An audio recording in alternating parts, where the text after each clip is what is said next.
The room is relationships. The room is you and me and everyone in America. What are you talking about?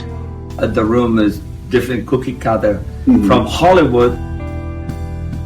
Yeah, man, you never know. People are very strange these days. What's going on? Welcome to The Room Minute, The podcast where we get obsessed with the cinematic classic The Room. 1 minute at a time. You have no idea what kind of trouble you're in here, do you? Why are you so hysterical? We always wanted people actually talk about it.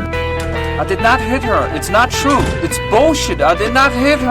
I did not. Oh, hi, Mark. It's when the baby called Gil, which I loved, chainsaws his way out of a shark, and I was like, this film is perfect. It's so dumb. I love it. On that note, oh hi listeners. We're here to talk about shark movies. Oh, and Tommy's making one. Oh my god. Oh my god, is he? Yes, his next big movie was, I don't know, remember if it has a title, but it's something about sharks, yeah. He made a promo trailer for it, which was really bad. I'm writing that down right now so I don't forget. We're here to talk about minute 84, The Room, though, in which Steven climbs onto Michelle's high horse. Yeah. Oh, hi, Rob. Oh, hi, Eddie. And oh, hi, shark movies. You can tell it's the third episode. We're just like, oh, God. We're done, yeah. Is The Room still on? Yeah. Wait, listeners will know this if they've been paying attention. We had a long hiatus, and then we got back to recording long before the hiatus ended. But at one point, we also had a break in recording, and we went to record an episode, and I'm like, I don't remember how this show happens. What do I do? What is this movie? And it was like I was discovering The Room anew as I read my notes that I had written months before. And I'm like, what is this? Yeah, we just had to re-record an episode because we lost half our audio. I got to do that for one of my shows. I'm not looking forward to it. It broke me. Like I didn't talk to Ollie and Emmy for 2 days. I was like, I can't do it. I'm too angry. Not at them. Not angry at them. I'm just angry at everything that's happened about it. Yeah. I just can't talk to anyone about it for 2 days. Mm-hmm. And then I was like, hi guys, can you record soon, please? I'm sorry. Yeah. Oh. Yeah, ours, fortunately, it has been months, so it might be okay to do the actual recording, but I have not been looking forward to it. That's why it took months. Yeah, it just... We lost an hour of audio out of Greetings from Wonder Falls episode. Oh, it just broke me a little bit. But we recorded it, and it was great, because our birthday is in August, and we've got a schedule we're sticking to hit our birthday episode to be a specific episode. It was like, we can't not do this episode. So you have to do it. So yeah. Oh, nice and stressful, but it's fine. It's fine. As we're recording this is before August, of course, but this episode will go up, I don't know, in a few months. It's exciting. You'd think with lockdown I'd have extra editing time, but no. No. Yeah, it sounds like it should be the easiest thing in the world, but it's just like, you know what? Today I'm going to watch The Room again. Oh no, I don't watch The Room. If I can help it. No. Actually, any of my shows. I don't watch the movies while I'm doing this show. My fiance surprised me on my birthday of a special screening of Cats in our living room. Oh, nice. It's a delight. So. Oh, were you the one that posted where it had like decorations up and everything? Yes. Nice. Yeah. She got all of our friends to draw their own movie posters of cats. So someone's done the Muppet. She did the Muppet Show with cats instead of the Muppets, which I really like. I keep trying to get my daughter to watch that movie because she likes musicals. She will not like cats. I know. So... You're a cruel man. But like, you should see some version of Cats at some point. I mean, I saw the stage version once, and I was like, okay, that sucked. It's a bit long. I think the movie's better, oddly enough. I think it's definitely shorter, which is probably better. The movie, by having a white girl cat try to help homeless cat, yeah, it has a plot for like 10 minutes. It does. The stage version doesn't. No. It's like a bunch of cats explain who they are, and then one dies. Yeah, basically, yeah. It's not great. Speaking of stuff that's not great, minute 84, The Room. Oh yeah, Lisa, what's it to you? Steven, this is going to pull us all down. It's going to shake up our group of friends. And he grabs her hand. It's going to destroy our friendship, Lisa. And he's grabbing her hand. I don't think Mark really loves you. Oh, yeah. He reaches out awkwardly. She's not prepared for this. Yeah. Grabs her hand and tries to hold her hand as he says this, and Juliet is not up for that.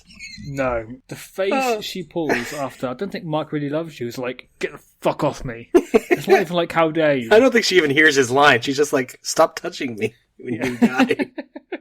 I feel so bad for Juliet. Oh. She seems to have dealt well with it. She seems happy now. She had to put up a lot of shit with this movie anyway, and then this guy comes up out of the blue and just starts grabbing her during scenes, just like, go away, please. Oh. And Lisa says, I don't want to talk about it. Which, this is 2 minutes too late, Lisa. You're already talking about it. Yeah, this is where I wrote a lot of talk about how this is ruining and destroying a friendship circle, which leads me to believe a similar thing happened to Tommy in real life, which we discussed. But yeah, it's very evident in that opening line from weird Will Ferrell. Yeah, it's hard to figure out details of that because even Greg doesn't know. Like, there was a woman. It might be the woman who is also listed, this might be me remembering wrong, but it might be the woman who's listed as a producer. Oh, okay. Who is, like, she's dead. Like, there's a person who's not alive when this movie's made who's listed as a producer. And so it might be that person, or whatever it was like, Tommy was also, we know, was in a car accident and had, like, a head injury. And that was when he, like, decided he wanted to do something different with his life. And he took it back. There must be footage somewhere of Tommy before the accident.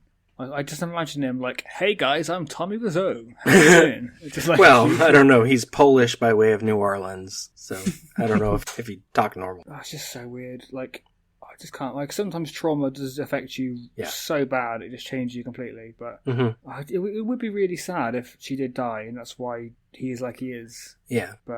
And maybe he blamed himself, or it was maybe one of his friends' fault, and he now blames a friend for doing it.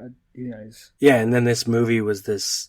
In addition to all of his, like, channeling his past, it was him trying to cement his relationship with Greg Sestero, too, because they were, like, best friends and getting along as actors. So weird. It's a nice moment in a Disaster Artist movie, though, when they decide, they're on the rooftop and they're, like, deciding to make their own movie. It's a nice moment. I really want to know more about Tommy.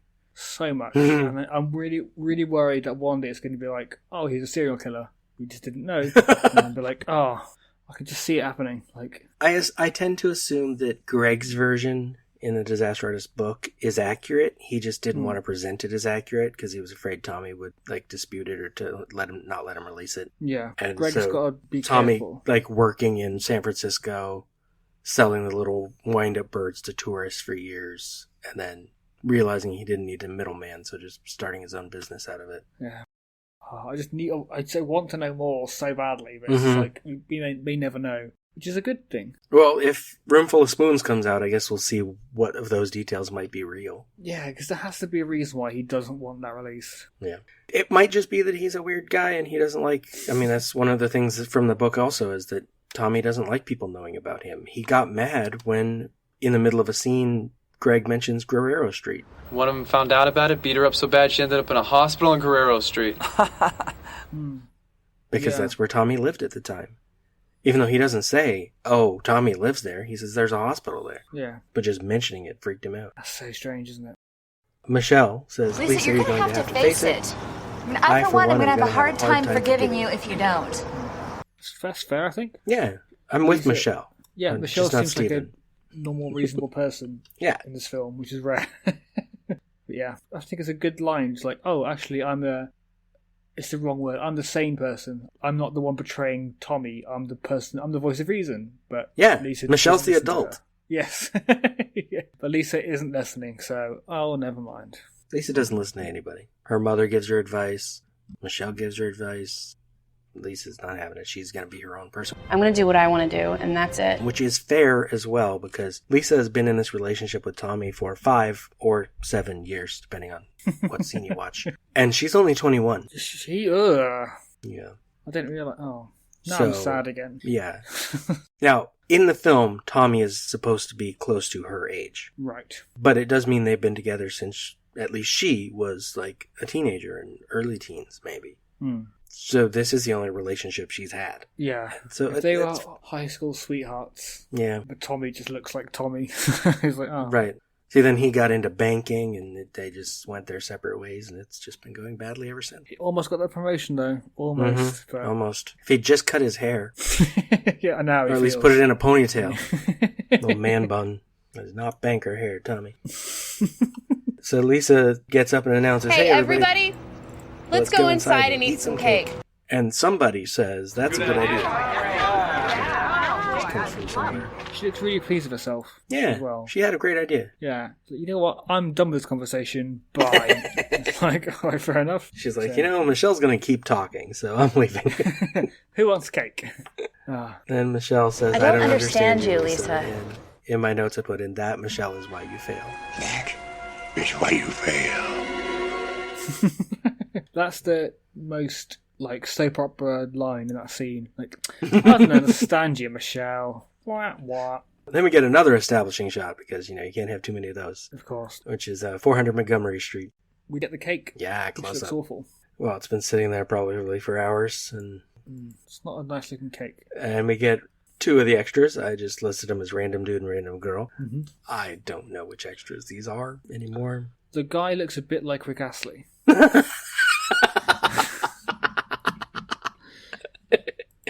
Yeah. Just a little. And he looks up from his cake and says, Lisa looks hot tonight. Yeah. And I love that we can't quite hear the girl's response, but she says, what do you mean hot?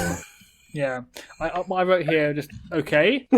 With great. Lisa looks hot tonight. Okay. Yeah. Good. Like, thanks. It's like the opposite of the dolly shot for the roof. Because they needed a way to get into this scene, and it was like, okay, we have this great dolly shot where we follow Lisa in. Brilliant. Now this scene. I don't know, a random guy says she's hot. Okay. Go with it. Great. And cameraman, try not to fall over. Go. It's like, he looks like he's really stumbling. Yeah. And we get a little bit of Claudette is still talking to Johnny about her friend who needs help with getting a house. I'm so sorry. Did I say hi? I'll help her a bit. Is that what they're talking about? Yeah. We heard a little bit of it a few minutes ago, and now here she says something about loving a baby, and that's how we are. And this is, I will explain to Shirley. Oh. So her friend's name is Shirley. Because I thought Tommy, I definitely misheard this in that case. I thought Tommy here said, I'm so sorry to Claudette. And I wrote, is this about her cancer? Well, no, it's that he's not helping her with her friend still. You remember my friend Shirley Hamilton? She wants to buy a new house, and so I asked Johnny if he could help her with the down payment. All he can tell me is it's an awkward situation. Oh, never mind. That could have been a really good, it would be nice if it were cancer, yeah. But nope. Wonder if I could, dub some of her earlier dialogue at, low volume here, so she's mentioning cancer, and he's like, I'm so sorry. It'll probably do a better job than they did at any of them. So, yeah, I really thought that was a good thing, and I was like, nope. Never mind. And then we cut to a longer, a shot from across the room, and the 2 random people that were just eating cake now don't have their cake. Of course. It's disappeared. And Mark confronts Lisa. He does. Whose baby is it? Is it mine? No, of course not. Which is a weird response. Yeah. Well, actually, no. I think it's a good response, because it might not be clear if you're watching the movie. Best line. Sorry. It might not be clear if you're watching the movie. When you watch the movie slowly like this, you realize this entire movie takes place in 4 days. So no, it's not Mark's baby. Oh, yeah, of course. It wouldn't. If she knows she's pregnant, it is not his. Yeah. Unless they slept together before, but I don't think they have. No, because the first time he was confused by what she was even doing coming onto him. Yeah. I was reaching for something that wasn't there, but it's not. So no, Mark, it's not yours. Do the math. At most, it has been 2 weeks. Yeah, but still, especially in the early 2000s, you wouldn't have pregnancy tests as good as this early. A woman can know she's pregnant immediately, but she probably wouldn't have told Tommy then. Well, except she told it to make it interesting. So I don't know. I wrote here, whose baby is it anyway, featuring Ryan Stiles and Colin Mockery. Just because I had nothing else to say. It's like, good old Greg. And then the minute ends with Mark saying, How can you be sure? Come on, Lisa. And he grabs her by the arm, and Mark, that's not a good look on you. No, this last 3 minutes has just been people grabbing Lisa. I don't really like it. Yeah. It's like Lisa's behavior is making her worse, but everyone else's behavior is making me feel for Lisa finally. Yeah. I'm like, leave her alone. She just wants to live. I can see why Mark's scared. He doesn't want to lose Johnny as a friend. Yeah. He probably doesn't want a baby right now, especially with Lisa, who's not been, Well, he definitely doesn't want to lose Johnny as a friend right now, because as we heard in the poorly dubbed dialogue when they were jogging, Johnny's about to help him paying for an apartment or a house or something. I forget the details, but he needs him. He does, and he needs his friend. Lisa's not been the most trusting of people, so he doesn't. No, I wouldn't want to be with Lisa and then be like, "Oh, she might cheat on me," because she definitely did with Johnny. So there's that horrible bit of doubt is always going to be in your head because she's proven she's not trustworthy. So yeah, I remember on the TV show, I don't know if you know of it, from the early 90s called Picket Fences. The main couple it was his second wife who he had cheated on the first one with. Oh. And they had this idea that, like, he cheated on the other one because he was supposed to be with this one. And I'm like, that's a nice silver lining sort of way of being optimistic about it, but it also means he's a cheater. Yeah, he's still a cheater. Like, yeah. It's like, okay, maybe. It's destiny. Or he's a cheater. Yeah. Maybe this also happened. But like, it's not to say, you can't find happiness out of a bad situation. Like, Mark and Lisa might be destined for each other, but if she's 21, it's a dangerous line to be like, oh, I'm 21, I'm cheating on my soon-to-be husband, and I'm having a baby with Mark. Whoa. Yeah. It's just, it can and it would get very messy. If this movie were made today, they could just form a throuple and just live together in harmony. I was saying Judge Judy would be furious at all of them. So, banging a little gavel. Now, notes from a midnight screening. Stephen has a long bit of dialogue at the beginning of this minute. This is going to pull us all down. Who are you? It's going to shake up our group of friends. What friendship? It's going to destroy our friendship, Who the Lisa. fuck are you? I don't think Mark really loves you. Where's Peter? Oh, perfect. It's basically everyone just questions him some way. And then the audience together, when Lisa says, let's go inside and eat some cake, everyone's like, you just got here. Because that's what they do every time when, like, Denny comes in, has a couple lines, then leaves. Or Claudette does that. She shows up and then leaves like a minute later. People have a tendency to go in and out quickly in this movie. Then there was one I love because every time Lisa has a conversation with her mother, the scene ends with Lisa sitting by herself and we get like a close-up of her looking thoughtful. And the audience is always, Dear Diary, my mom's a bitch. And then, Dear Diary, my mom's a bitch and she has cancer. But now we get Michelle looking thoughtful. And so they're like, Dear Diary, Lisa's a bitch. Perfect. Like, oh, it's a good one. Establishing shot we get later that night. And then random dude who says Lisa's off, like, who the fuck are you? You could have another new character. Oh, dear. At this point, it's the audience is all the good stuff has happened. We've got some good stuff when Johnny has the gun out, but for a little while, it's they're just confused.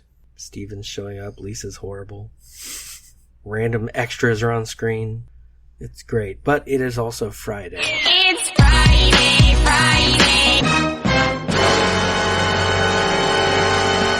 I know it. It all sounds like some bad movie.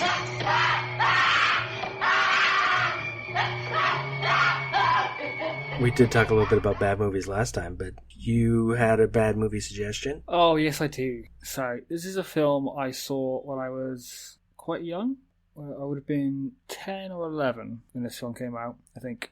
No, actually, probably a bit older, which is a bit more embarrassing. It's good. 11 or 12. Even great. It makes you look even shitter. So, it's Looney Tunes Back in Action. Now, this film was fucking awful. It's just a bit of blood. Me and my family were big into cartoons and television growing up. We would watch Looney Tunes over and over and over again. Yeah. Loved Space Jam, which hasn't aged very well. I've tried to watch it again recently. It's not very good. This film came out, and me and my sister were like, oh, great, Looney Tunes, love it. Let's go see it in the cinema. And I definitely laughed at it in the cinema, and then it was on a couple of months ago, and I tried to watch it on TV, and I was just like, oh no, this isn't good. I'll read the synopsis. When DJ Drake's movie star father, who is a spy in real life, gets kidnapped, the Looney Tunes come to life to help Drake in order to track his father. Great. Who's DJ Drake? Doesn't say. Doesn't matter. Why Looney Tunes? Don't know. DJ Drake is actually played by Brendan Fraser, who also stars as Brendan Fraser. Joe Dante directed this? Yes. Yeah. Brendan Fraser also plays himself in the film as his stunt double, as Brendan Fraser's stunt double. It's really confusing. Oh, so DJ Drake is Brendan Fraser's stunt double? I think so. It's very confusing, and I hate it. Also, for I don't think I've actually seen this movie. Oh, it's so bad. But it's a great watch, but it's terrible. I don't know if you're familiar with any wrestling at all, particularly 90s, 2000s wrestling. 90s, I would be. Do you remember Bill Goldberg from WCW? Yes, he's in this film. Oh. He's playing someone called Mr. Smith. Do you want a spoiler? It's quite a big spoiler. Sure. Oh, yeah, yes. So, for the most part of the film, he's just this big, tough Mr. Smith character. Turns out he's actually a Tasmanian devil in disguise. So, that's so stupid. At one point, he unzips himself. Of course, it's a Tasmanian devil. I think it's actually a female Tasmanian devil. I hate it. I hate this film so much. But I love it. It's terrible. Yeah, it's weird. Timothy Dalton's in it, of course. Oh, of course. Yeah. Steve Martin's in it. Joan Cusack. Matthew Lillard. Michael Jordan, he's as a cameo, but it's quite a funny cameo. And Ron Perlman as well is in it. Huh. So some actually like well-known names. Yeah, sounds like a good cast. It's exactly what kids would love it, I think. Still. Oh, okay. And a parent will watch it and be like, "Oh God, this is so bad, it's funny." But there are some jokes that are just like, "Oh, this is when this other film came out." Like for some reason, Bugs Bunny's fishing in a car, I think. And he pulls out clownfish and he goes, "I found Nemo." Oh. And it's like, oh, I get it because Nemo came out recently. It's a good joke, Bugs. They're lucky that Finding Nemo was good and we'd remember it if we saw it. Yes, unlike Looney Tunes. That's not the kind of joke you want, though. No, it's here's a reference, and it's like, oh, thanks. That's why the Scary Movie franchise got worse and worse from movie to movie for me, because they did more of that instead of going after genre. They went after specific films and specific scenes. Yes, and I would argue Scary Movie 1 is a good film. Yeah, because it's pretty good. It's funny and the references still work for the most part. I say "what's up" doesn't work as well in 2020. Although they did in 2020 do get the "What's Up" guys back together to do another commercial. Oh, that's nice. They did a lockdown version. That's quite fun. Yeah. But yeah, like Scary Movie 3 and 4, I remember liking, but in a different way. It was just like, oh, this is easy to watch. I don't have to think about it. But it wasn't good. When I rewatch them for my blog, and like the first one, I'm like, okay, I get it. I didn't really care anymore, but I get it. I would try to just watch the second again. I'm like, no, I can't do this, because that's the one where they do like the bullet time from the Matrix. I'm like, oh god, yeah, that was interesting right then. Yeah, bullet time is it wasn't funny. Old joke now. It's like, oh god, but now it's not anything. No, there's a joke in the first one which I think is one of the best comedy jokes ever written. Okay, where it's the ghost face is on the phone to Cindy and he's going, "Do you know where I am?" And in any film, that's quite scary. Oh shit, where is he? Right. He's calling me. And she's like about to cry. She turns around and her face kind of falls. And then it cuts to him laughing. But you just see his feet sticking out of the sofa. And she says, "Oh, you're behind the couch." And he's like, "What?" Such a good joke. It's just like, there he is, behind the couch. I can see him.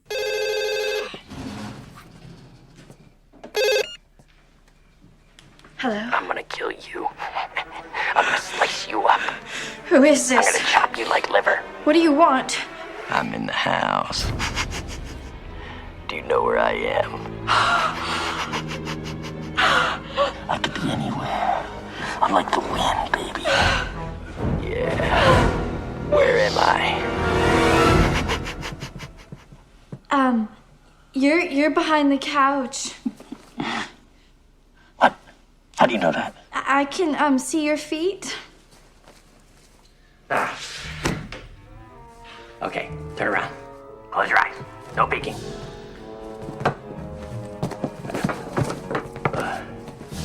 Yeah. No. No. Hey, no peeking. No peeking. Turn around. Good.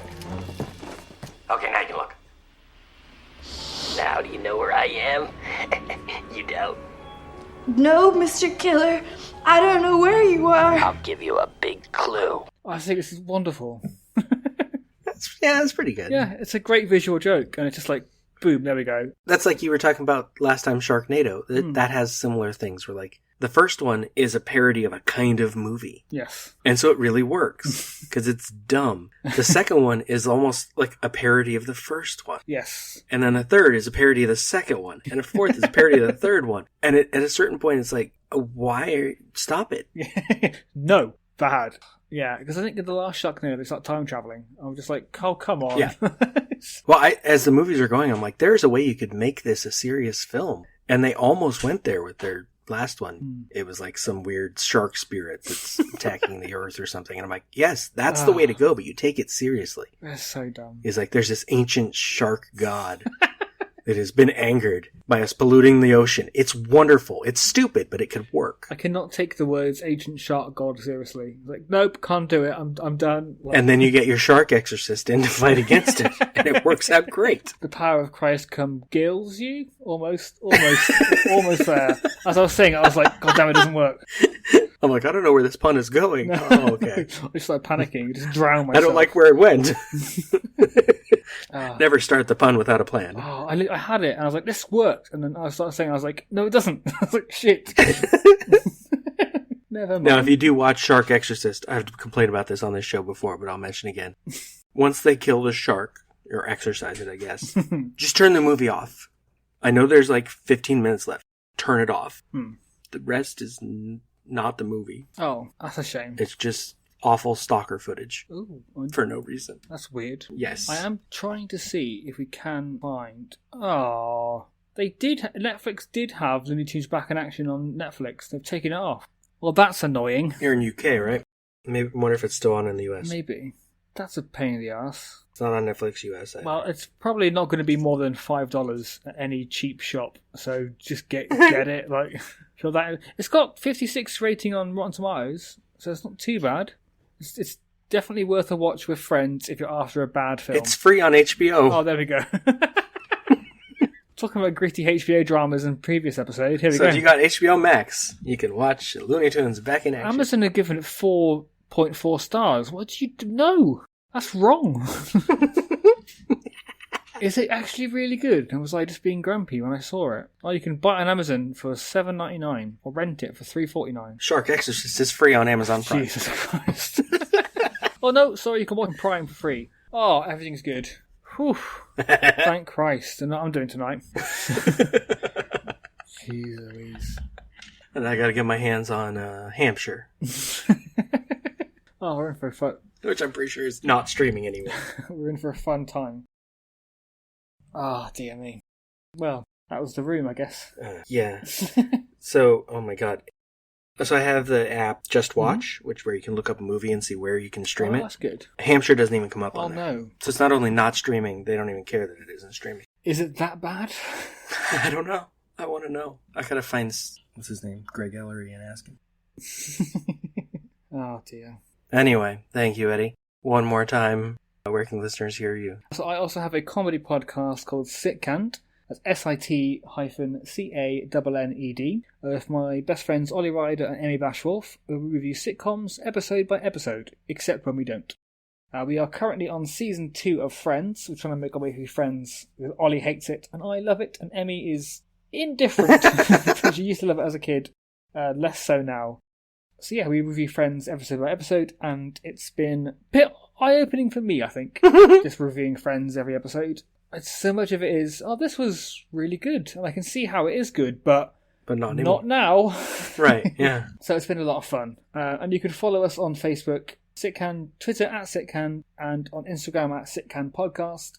And we're available on iTunes, Apple Podcasts, SoundCloud, Spotify, Stitcher, TuneIn, basically all podcast apps we're available on, so you can find us there. So there's nothing wrong when people make fun of the project, in this case, The Room. The Room Minute is a production of Lemming Drops Studio. You can find more content at lemmingdrops.com. Follow The Room Minute on all the obvious social media. If you've got any stupid comments after the show, you can leave them in your pocket on Facebook. If you like what you hear, throw us a rating and a review on your podcatcher of choice. Thank you for listening, and remember, if a lot of people loved each other, the world would be a better place to live. Leave us!